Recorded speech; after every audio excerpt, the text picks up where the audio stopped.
Well, good morning. We'll go ahead and begin our driver media availabilities for the Cheese at 355 at the Glen. We're joined now by driver the number 34 CSX Play It Safe Ford, Chris Buescher. Chris, with the victory at Pocono, you became the first NASCAR Sprint Cup Series Sunoco rookie to win a race since 2009. It's worth noting your first NASCAR National Series victory came at a road course, Mid-Ohio in the Xfinity Series in 2014. Tell us about your thoughts coming out of Pocono and heading into Sunday's race. Yeah, it's first of all really excited to be here at Watkins Glen. It's a racetrack that we've run really well at. Just in general, like road racing. I think it breaks up our schedule, something different for us all to do. For the most part, there's we're not road course ringers out there. There's a handful of them that definitely do pretty exceptional compared to others, but. Just leaving Pocono, it was a pretty awesome weekend. Just really good strategy on the part of Bob Osborne, in part due to a cut tire earlier, just trying to avoid a wreck, and ended up cutting the left rear down and put us a little bit off strategy. Just a lot of things came into play and worked out in our favor finally. I mean, we've been through our fair share of bad luck this year, and it's kind of why we even have to talk about making it into the top 30 in points is because we've had 3 super speedway races that have ended in DNFs and just for the most part out of our doing. 2 of them we just got hit in the right rear and just ruined our day, and it's cost us a lot of points throughout the season. So if we look at it now, we're in good shape to be heading forward. Our cars have been a lot better each and every weekend. Over the last 6 or 7, 8 weeks, we've been unloading with a lot better speed. We've been finishing better. We've been running better throughout the race, and when we look ahead, after this weekend, we're going to a lot of places for the second time finally. So we have a good notebook between Bob and myself. With our first year working together, we feel like we have better chemistry now that we should be able to pick up speed here in the next 5 races leading up to the chase. Excellent. We'll take questions now for Chris. If you raise your hand, we'll get a microphone to you. We'll go right up front to Reed and then Jerry, please. Reed Spencer with NASCAR Wire Service. Congratulations on Pocono. Thank you. Now that you've got the win, how confident are you that you can get into the top 30 and stay there for the rest of the regular season? And do you expect more in terms of support from Roush Fenway going forward now that you've got the win and the chase eligibility? Yeah, I absolutely think we can get in that top 30. Kind of like just hit on, we really shouldn't have been out of it. It's just been some circumstances have gotten us a little bit off track, and from my standpoint, I was trying to add it up in my stock car racing career, starting at 16 when I started racing ARCA. I guess I've had 3 cars that we've had to throw away or at least front clip, and that's a rather small number. And we've gone through 4 this year. So in that circumstance, we've just had really bad luck on super speedways this season. It's Trevor, when we were on our way to Utah to go do that road racing class earlier this week, he said, "Man, it looks like you just need a whole lot of bad luck to get one day of good luck." So it kind of turned out that way. And then as we go forward. We've had pretty awesome support from Roush Fenway this year for a lot of the races. We've been kind of half and half on what we're doing, but as we look at the chase coming up here, I think that we will be able to try and step up our program as much as possible. I know when we landed from Utah, our 34 team was still in the shop at 10:30 at night trying to make sure we had the best piece possible for the Glen this weekend. So I know the team's working as hard as they possibly can to make sure that we're running better. We'll go to Jerry. Jerry Jordan, Performance Racing Network, Kicking the Tires. Along those same lines, for part of my question was, does this open up additional sponsor opportunities for you in the chase if you get in the top 30? Because I know that the car wasn't 100% sold at that point. How does that?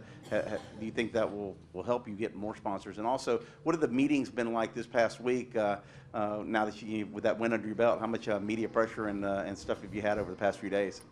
As far as meetings go, I haven't. I don't think I haven't sat down in one yet. We've stayed traveling, so we left Pocono Didn't celebrate the slightest bit. Got back to the bus. It was TP'd. We cleaned toilet paper off after it got rained on, got on a plane, went out to Utah for the next day and a half, and then from there we came back, and I'm pretty sure I've spent Wednesday and Thursday on the phone, basically, just doing interviews straight through to the next one, and it's a really good problem to have. I've killed my battery phone twice in one day now. That's a new record for me.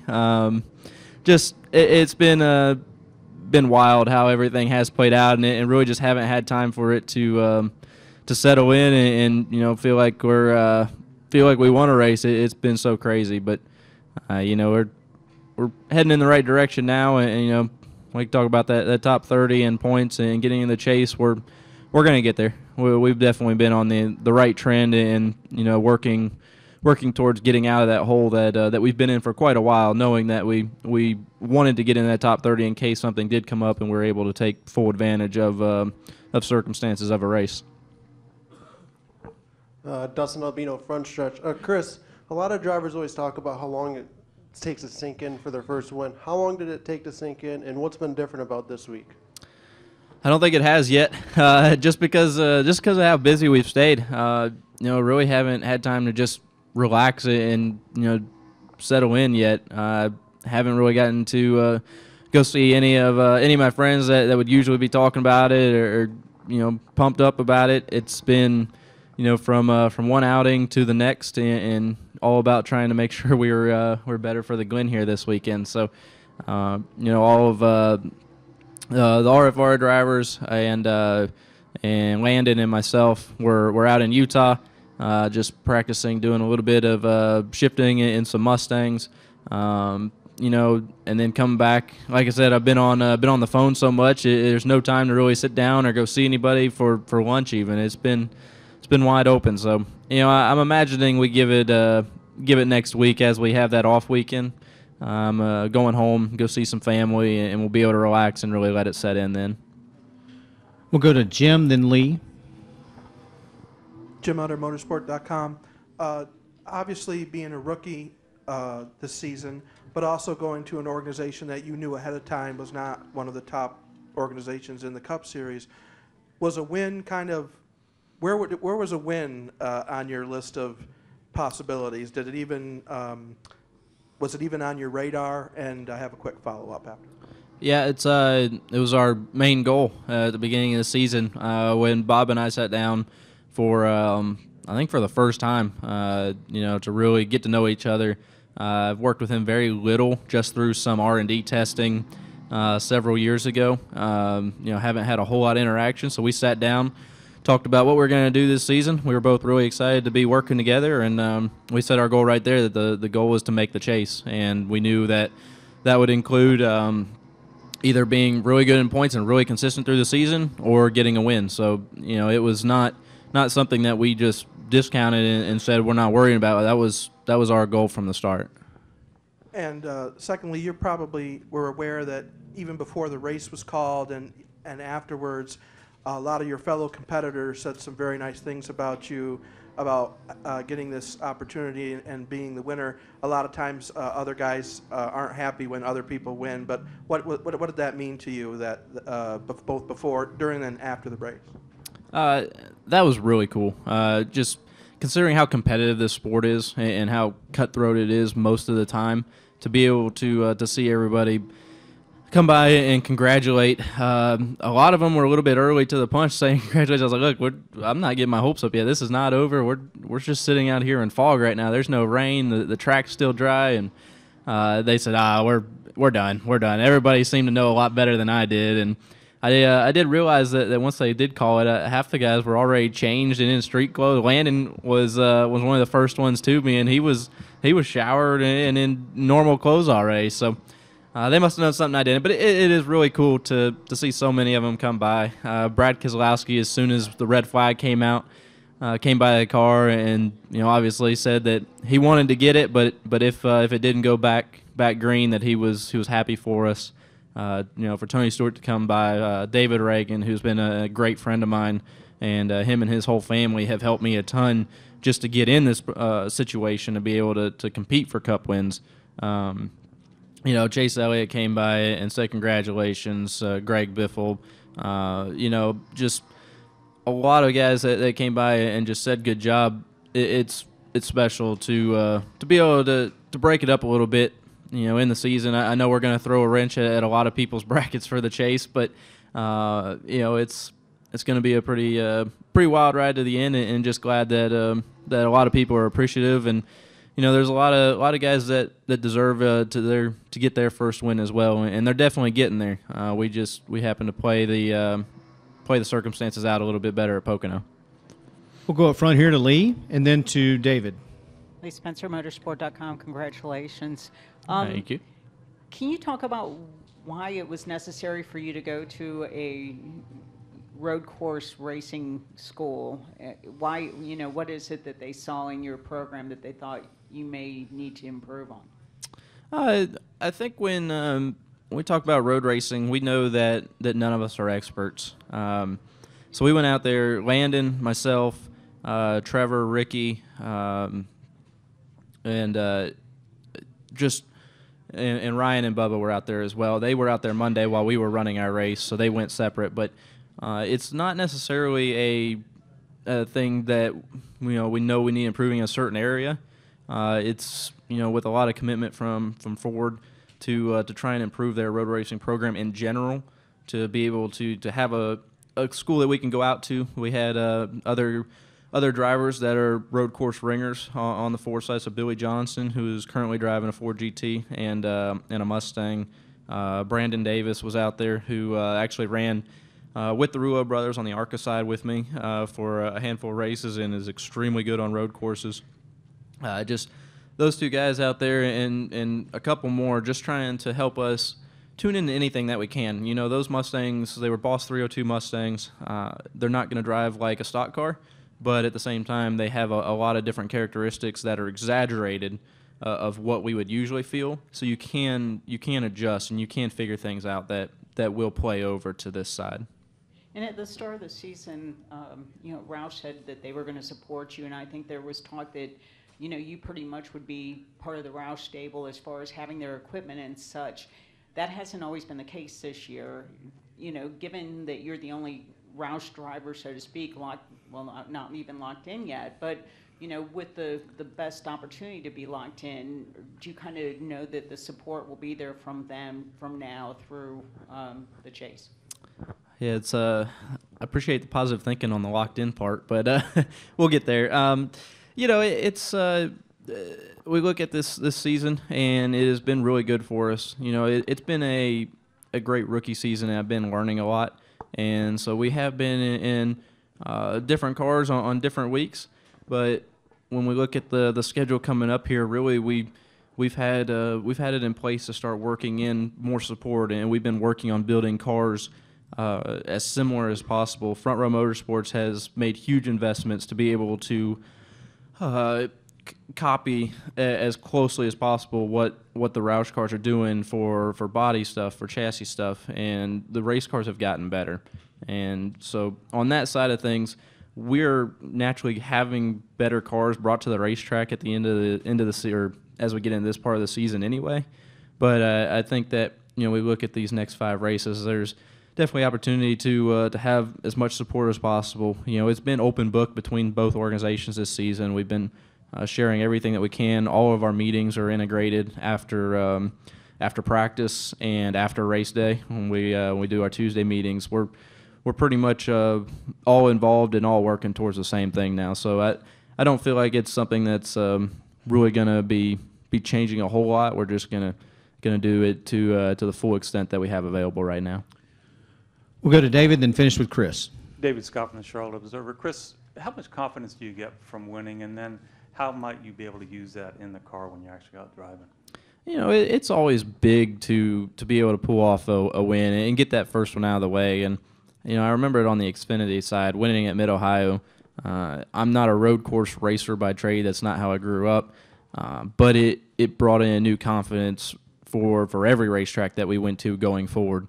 You know, we still had a lot to learn on the ovals then, and we actually didn't even get our first oval win in 2014. We had to wait till the next year. But It's just a matter of getting the team jacked up, everybody on the same idea going forward that this is for real. This is a big moment.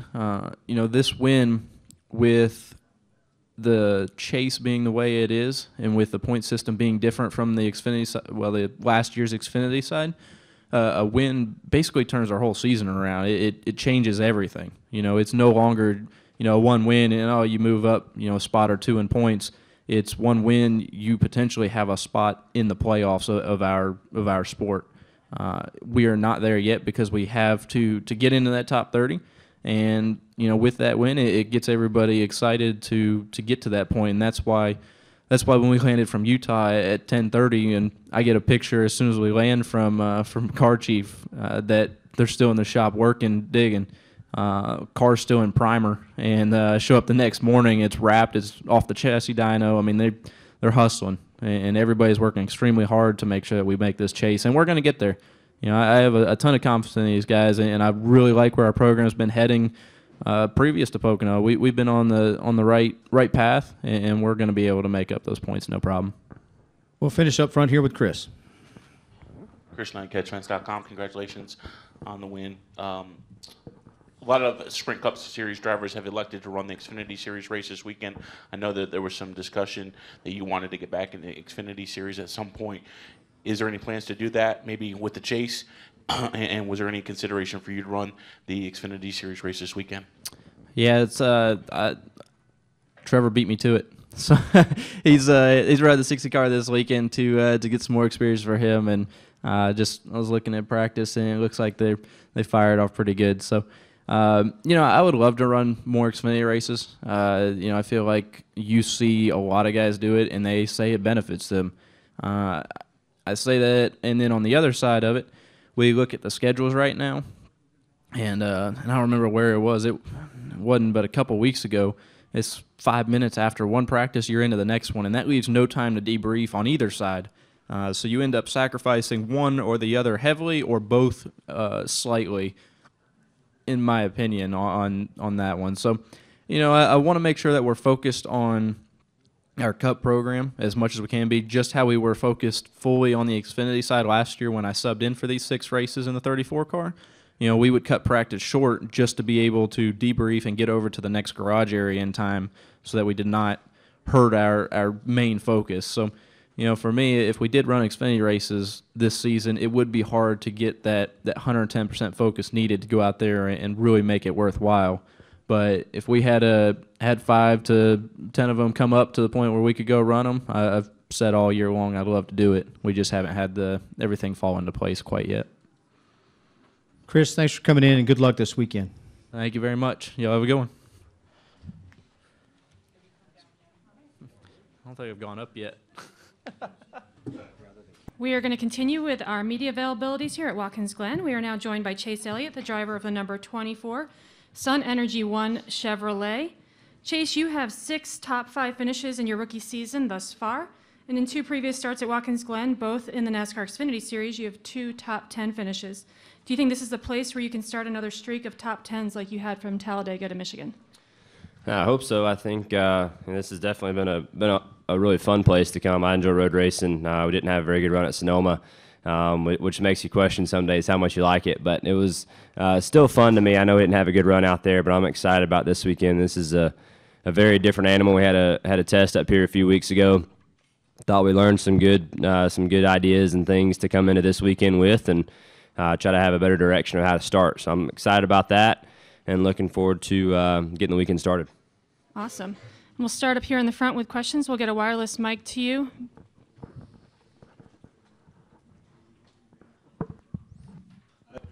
Tires that don't really fall off that much on a new track surface, and you won't have the downforce that you were accustomed to years past. Just what do you anticipate the race to be like Sunday? Oh yeah, I've never run a Cup car here before, so it's all kind of a fresh start from that aspect, except for the test we ran a few weeks ago. So I think it's all still pretty relative. I think like most road courses, even at a place like Sonoma, you see guys trying to stretch tires, and how we talk about running the race backwards from a strategy point. So that'll definitely be big here on Sunday. I expect it to be hard to pass. It's really, really fast, and I do think if you get out front, that's going to be a major advantage, as it is any weekend. So I don't expect that to be any different here. Nick DeGroot, Motorsport.com. Chase, last week you were talking about how you may want to rethink your approach after the streak of bad races you've had. Does that mean being more conservative and thinking about protecting your position in the chase? I don't think you need to look at it that way. I think it's just more a matter of trying to improve your result, however you feel like you want to do that. I don't know that a conservative approach or that word, so to speak, is the way to go about it. I think sometimes being too conservative, you can get yourself in more trouble. So I don't really want to change how we do things as a team or what we set forward to try to do at the racetrack each weekend or the result that we're trying to achieve. But for me, anytime you're not getting the result you want to get or you've tore up a lot of race cars like I have here lately, you obviously want to improve upon that. So just try to be a little smarter and do my job better, try to get the result that we show up at the racetrack to get. Thanks. We'll go over here, and then we'll go in the back to Woody. Zach Atanswoody, Funchtouch. Just said, being a rookie, sometimes you don't know what you don't know. So do you see, I don't know, like more positive being a rookie because you didn't know what it was like back then, maybe with a new track surface and new car setups? Yeah, I mean, I definitely think, that laps never hurt, and that's why I kind of look back to the test. I think being a help for me just to have some extra laps here.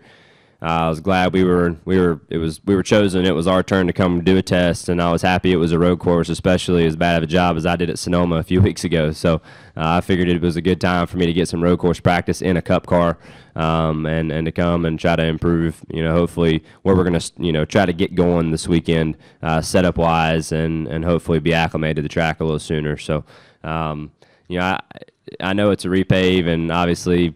Unknowns, I guess, so to speak, but it's really similar to me to the old Watkins Glen. Still really fast. They did a good job paving it. I mean, it is as similar, I think, as you could have a repave to an old surface as possible. So the old surface was still really fast, had a lot of grip, wasn't really any issues with it, so I expect it to be similar to races you've seen here in the past. Go to Woody. Woody Kane with MRN. Chase, got an off-the-wall one for you. With the Olympics starting up this weekend, I was just curious if you'll follow any of those sports, you enjoy them, and if you could pick one that you could be good at, what would it be? Yeah, definitely.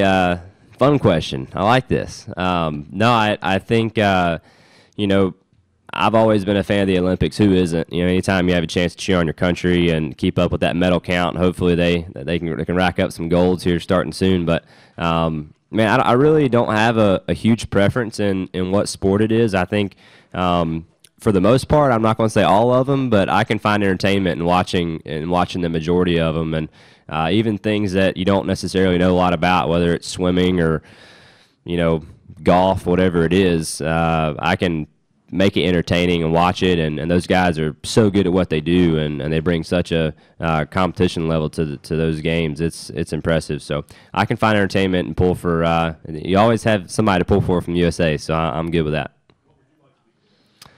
I wish I could play golf a little better than what I do currently. I'm not a very good golfer, but definitely would like to improve upon that. Do we have any additional questions for Chase? Oh, Holly up front.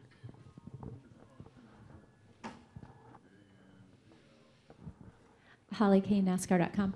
Chase, could you talk a little bit about the dynamic of, originally we weren't anticipating Jeff having to come back, obviously, and help out Dale like that, but your relationship with him as somebody that was going to be leaving the car that you were getting in versus now racing against him. What is the dynamic like, and what is your relationship like with Jeff now that you're teammates like this? Yeah, for sure. Definitely, obviously never would have thought that it would have worked out like this, but for him, I think more than anything, he's being a really good teammate, and to come back and to offer his support and do what he can do behind the wheel, which is, I think, says a lot about him and his character. He could be off doing a lot of other things, I'm sure.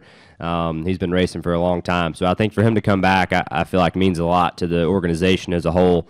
For me, definitely different. I mean, obviously, racing against Jeff, who you didn't think you were going to race against ever again, probably. I ran a few races with him last year. It's pretty neat, and I think he's been a big help. And recognizing where we are, week to week, trying to help us improve. He has a lot of great insight. He's very aware of what's going on, aware of our competitors, aware of where he feels like we're getting beat in certain aspects, and he does a really good job of explaining that, breaking it down, and trying to explain that to our engineers and the people at Hendrick. So I think that's a good thing, and I think he's been a good teammate, obviously leading up to this year, and certainly I think he still is, racing each weekend, and I've enjoyed racing with him, and I'm sure he'll be one of the ones to beat. He's pretty good here.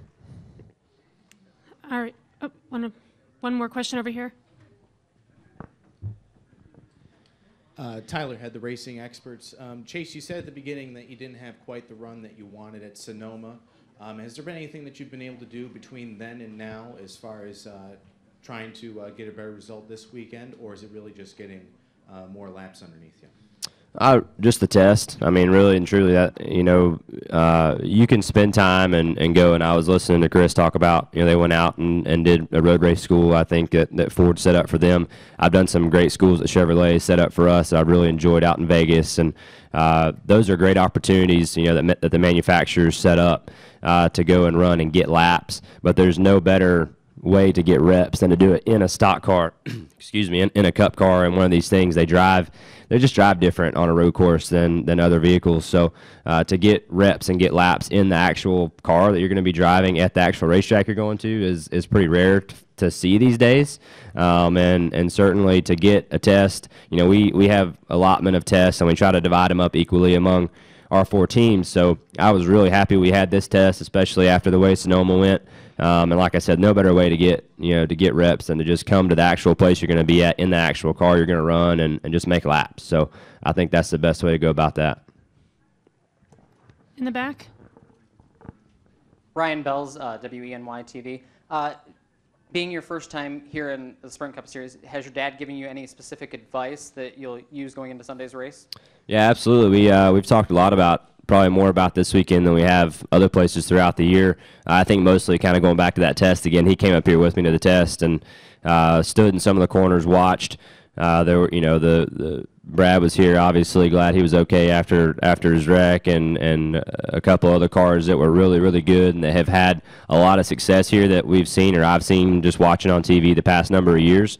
So he got to watch and kind of sit in the corner, see what I was doing differently than those guys, and try to address it, make it better. And certainly, like I said, those are some good ones to learn from who have had a lot of success. So I think that was helpful. We've discussed some of it and kind of how to approach some of the corners and some of the areas of the racetrack differently than how I started the day approaching it at the first day of the test. So I think that was helpful, and I expect him to do some of the same today if he sees something else going on. Any final questions for Chase? All right, Chase, well, thanks for joining us. Good luck this Thanks. weekend.